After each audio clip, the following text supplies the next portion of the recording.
Today's session is going to be very amazing. A lot of people have typically ask me, Bhaiya, I don't know what to do in mock interviews. How do you structure those interviews? How do you effectively crack those interviews? What are the questions that get asked in mock interviews? We are going to do an actual mock deconstruction. So today, I have Meenal with me. Meenal has been kind enough to come on the interview, to be in front of you so that we can do a deconstruction of a mock interview. Hello, everyone. It's not going to be a typical mock interview, but what I'll try to do is I'll start with questions. You answer those questions. Wherever I feel there is more feedback, I'll give you feedback and we will quickly move towards the end of the session. It's going to be a 45-minute thing. So, Meenal, let me just quickly start the interview with you. I think I just got through your resume and I figured out that you have been a product manager for quite some time. And so the first question that I would want to ask you is to tell me a little bit about yourself, the highlights about your life, what you have done, how does product management come to your life, and can you give me a 2 to 5 minute brief intro about that? Yeah. Yeah, absolutely. So let me start with my introduction. I'm Meenal Birari. I have completed my Masters of Technology from University of Pune, a Department of Technology. It's purely autonomous course. And while doing my post graduation, I started my corporate journey. So you all will be amazed and surprised that I have started my journey as a quality analyst, as a software tester. And after completion of my post graduation, I got a wonderful opportunity from one of the MNC in Navi Mumbai, that is Morningstar India. I would call myself as an accidental PM because I got two opportunities in front of me. One is from the software quality analyst, and another one was associate product manager. And trust me, guys, APM role was totally new to me 4 years back. But I thought, I have seen a couple of good product managers around me in Morningstar, and I thought, why not to give a chance? Let's explore this career. And without thinking too much, I got into that career, and then from that point till today, I'm still learning each and every day. And yes, the overall journey is really, really pretty much exciting every day since I never stop learning. That's more about me. The first thing, whenever an interviewer typically asks you about, give me your background, right? So the typical thing that you should fundamentally focus on are 2 3 4 highlights of your life, but with some sort of a data point. Like if somebody asks me, hey Shravan, can you introduce yourself, right, and give me a sense of what you did in your product management career. So for me, it is more on the lines that I've been in product management for the last 6 years, 7 years. I've worked across multiple companies like Flipkart, Blackbuck, Edureka, Times Group, and Byju's now, and doing bunch of stuff around there.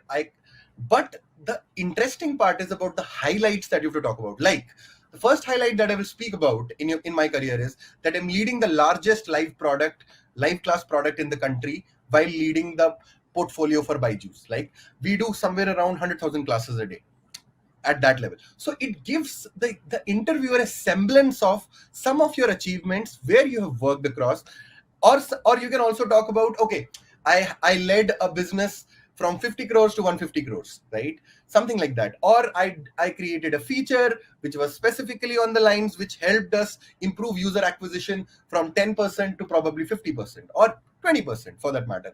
Now, why is this important, guys?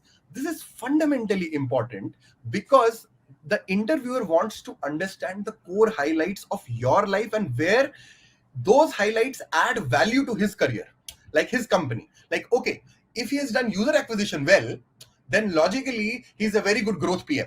So I can put him there, right? So it's a takeaway not for you, but a takeaway for the interviewer. That's the first thing. We are moving into the first product sense question. That is where we try to understand what a PM effectively is doing. How does he think, right?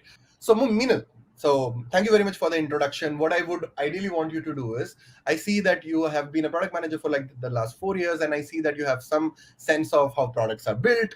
So what I want you to do is, let's do an interesting problem, right? The problem is that I want you to build an ATM for the blind people, right?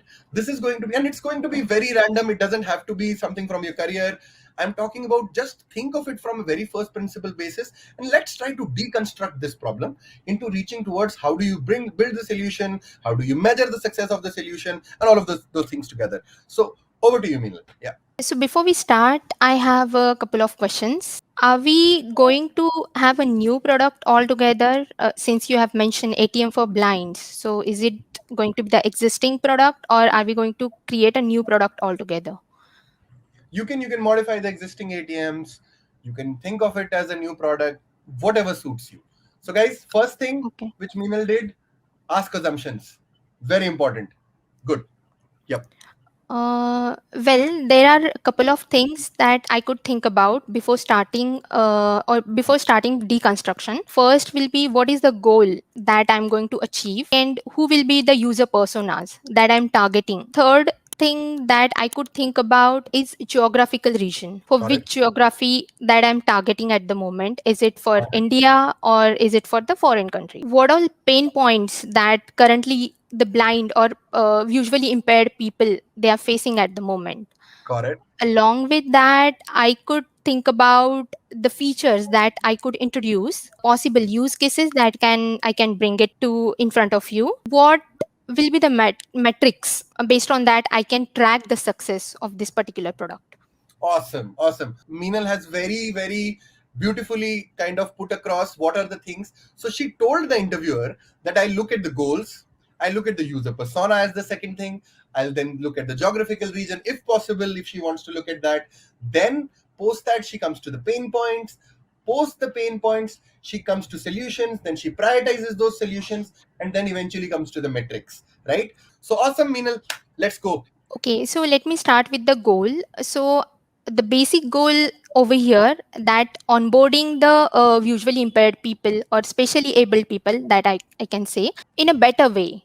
Because currently if I see the onboarding process or make them understand what all is happening with respect to ATM cash withdrawal or with respect to ATM pin change or receipt collection, it's not very easy process. I think we can consider that one of the primary goal, that onboarding process should be swift Got it. and smooth enough. We can enhance the engagement Okay. in a better way. Then third is related to when it comes to then I will think about the software aspect, because most Got of it. the time what happen, cash ATM machines are running out of money or Got they it. are under maintenance, but at that time the people have to wait in a long queue for a long time. So Got it. most of the time people are not even aware about if there is any technical issue is going on or ATM is running out of cash. Then I will switch over to user personas. So Okay. there are different categories of people. First of all, I'll see whether person is completely blind, partially blind, or color blind. The next step would be the age group that I'm targeting over here. I mean, I'm starting from the 15 years age group. Then Hmm. after that, I'm targeting the teenagers, because nowadays most of the guys they have ATM access Got due it. to pocket money and all that stuff. Got it. Then I'm thinking the next persona is the earning Got it. category, Got it. and the last one is the old age or senior citizens. Let's take a Yeah. stop here and try to deconstruct what you effectively said. First thing you said that the first part that you want to check out is the onboarding process, right? Now, the great part about what do you mean by onboarding here, right? Typically, your goals should be very clear in terms of what you want to do. Like the blind person, the first goal can be as simple as that the blind person should have a seamless onboarding so that he can transact. Why this word is important, because onboarding may mean anything. You logging into your card, onboarding can mean that somebody voice recognizing, but your goal should be very succinct, like seamless onboarding till he's able to transact, right? That's the first part. What is the second part that you told? Good engagement, right? Yes. Yeah, there should be higher engagement. Now, how do you define engagement, right? What you can effectively mean by engagement is something again closer to it, like the the process should be in such a way, or the engagement should be in such a way that specifically a user is able to go through the entire process in a very seamless manner, or maybe in 30 seconds time, or whatever it is. It should be very engaging in that aspect. And what is the third thing that you talked about? I guess I talked about the ATM pin changes, then transaction. Yeah, yeah, the queues and stuff like that. Yes. Basically, if there is a long queue, then in that system, and if there is a pin change, there is a paper usage and all of those things, how do you rectify that? How do you make that even more seamless? I think those are the goals. Now you want to move into the user persona, that you will think about completely blind, color blind, or partially blind, and then you moved into Yes. the different kind of people who effectively spend money. So my target personas will be the people in a earning category and mostly the senior citizens because they are the frequent users of these ATM machines. Moving on to next, the geographical region. So since we are living in India and if we are targeting currently, since we are in Maharashtra at the moment, so what all the native languages that are associated with this particular region. So Correct. English, Hindi and Marathi should be the important languages so that even anyone can access that. A partially blind or blind person can easily access that. So that will be the geographical region that I'm targeting at the moment. See, one of the things that I told you that this is a very good thing that Meenal has asked. I told build an ATM for the blind. Now this is a very open-ended statement, right? Blind can mean anything, right? So can you clarify, or can you ask, rather you should clarify, do you completely look for completely blind, color blind, or partially blind?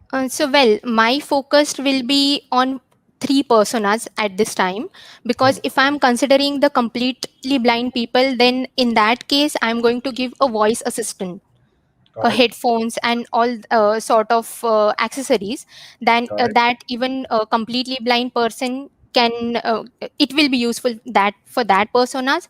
If I'm Correct. targeting the partially blind person, then I have to go certain with certain extra features such as the screen resolution. Since the person is partially blind, he is not able to see it completely, so I should be careful about the user experience. And in a way, the voice assistance that I have just mentioned, the headphone facility, it will be helpful to the partially blind person as well. And Correct. the third is the color blind. Color blind person, he's not able to identify the colors properly. So Correct. there has to be some braille assistance that Correct. I should be providing at the cash transaction. It is not necessarily I am telling you as an interviewer, just focus on one persona. Let's focus on the completely blind Com- persona. yes, sure. So I'll go with completely blind So, persona. guys, the interviewer can in between tell you to be very focused. Like I told her, let's not focus on three personas. Let's just focus on the completely blind persona, right? Yeah. So since I'm focusing on the completely blind person or the first persona that we discussed about, I would identify the existing pain point that the person is going through. So right now they're not able to identify whether the ATM machine is working or not. Then there is a sufficient cash, how long the queue will be, privacy and safety guidelines, because there are chances of robbery and theft. Correct. Can you note down the pain points for me? Like, can you put them down in an order? How do you effectively look at the core pain points? Yeah. Yeah, sure. So the first pain point will be the ATM is in a working condition or not. That will be the first pain point that I'm targeting over here. Second will be the sufficient cash because the whole point is to have a good transaction, a Correct. successful transaction. Third will be the enter information in a correct way. And fourth will be the cash retrieval or the receipt retrieval. Fifth will be the privacy and safety. The sixth one, which I would like to mention over here, is the assistance. The kind of assistance and support that you are getting from the ATM machine. Very valid points, Minal. I think very valid. So let's look into all of these pain points and what sort of solutions do you propose for them, and then probably prioritize those solutions. Yeah. So right now, if I'm thinking from the hardware perspective, then I have certain solutions in front of me. The first that I would like to bring it over here is audio support. Then second will be the braille access. There Okay. has to be a braille assistance on that ATM machine so that the visually impaired person can easily navigate and they can Hmm. efficiently transact. There has to be some beep sound for Okay. each and every button that person is pressing while the transaction. Then from software perspective, I would say before leaving the house, person should be able to identify whether there is enough cash is available, whether the machine is under maintenance or not. After that, how many ATMs are there in nearby vicinity. If all these conditions are satisfied and if that person gets enough data, then and then only he can leave the premise and go for Hmm. the transaction. and then Got it. hardware parts comes into a picture. Since we talked Got it. about the seamless integration and easy onboarding, so Got voice it. assistance and audio guide is really important in the beginning, so that person can study and he can explore it. One feedback for you here is that you have very very clearly explained the pain points, which is very good. I think the biggest value points that you effectively say in an interview is primarily the pain points. You've talked about very amazing pain points, but from a solution perspective, you cannot be just very on top. Like, I'll give you an audio guide, right? Audio guide is but how do I know how does the audio guide work, right? Let's put it like that way. So my point is, as an interviewer, you have to give, or as an interviewee, you have to give that perspective. Like, in terms of Sure. audio guide, if somebody comes to an ATM, if he uses audio, right, let's assume you are saying that there should be an audio kind of a retrieval kind of a thing. Now an ATM has a very specific use case, that whenever, let's assume, the card thing I am not able to do, and via audio it automatically figured out that it is Shravan or it's Meenal, right? I So Right. how does it actually figure that out? There has to be some authentication mechanism. Most critical part here is, which comes from a privacy aspect, is that now if I have to take out money, I have to effectively give some sort of a code, which effectively tells them that, okay, he's the right guy who's taking out the money. It's not some random guy who is come and he's effectively able to take down the money. So how do you build that process? So if you can speak a little more about how the solution would work, that would be very critical. And it is for all of you guys. Like, you don't have to give the complete comprehensive solution, but give some sense of the edge cases of the solution. That this is one case that I'll solve in the solution. This is another case that I'll solve in the solution. Over to you, Meenal. So I will talk about the authentication. Yeah. So whenever he will register in the bank account, he will get the ATM card and some sort of information guide. Got So it. whenever that person will enter his ATM card in the machine, then system should automatically identify Again, it based on the data. I want to ask you, how does a blind person enter his ATM card in the machine? It is going to be difficult for them, right? That if How does a blind person navigate that? Instead, can you think of some other better solution? Maybe he can use the mobile application. I mean, I'm just trying to I mean, think that's okay. from That's okay. Think out loud. That's not a problem. a bank can provide some application, web application. He Yes. can install on his machine, complete the authentication process well in advance at his home. Since most of the visually impaired person, they have a caregiver. Got So it. the one of the aspect, maybe the person will be helping virtually impaired person Got to it. insert that card in the machine. Got This it. is one of the way. Another way can be through the mobile application, where he can complete the all authentication well in Got advance. it. Got it. Again, so I have four more fundamental questions about this, Meena. One is, again, as a blind person, I would not be able to use the mobile phone. I would need some dependency on the second person. How do I navigate in the phone that this is what I have to do, this is not what I have to do? That's one. The second thing that I want to ask is, again, if you are making a dependency on a caregiver who is coming with you and put the card there, again, that's a dependency, right? So True. product solutions are always scalable. They're not, they're used, built for a particular persona. How can you integrate it? And I want to give you a cue. Can we use biometric in some way to figure out? Yes. Yes. Uh, I'm so sorry, I forgot that point. We should have Yeah. a facial recognition in that case, or a Okay. fingerprint.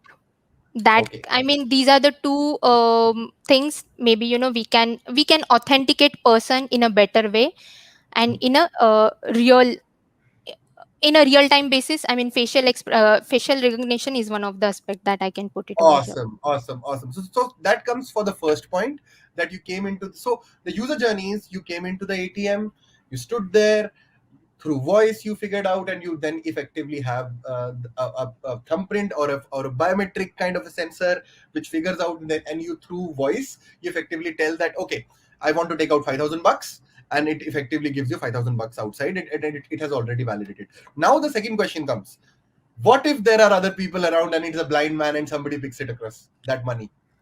What will you do about that?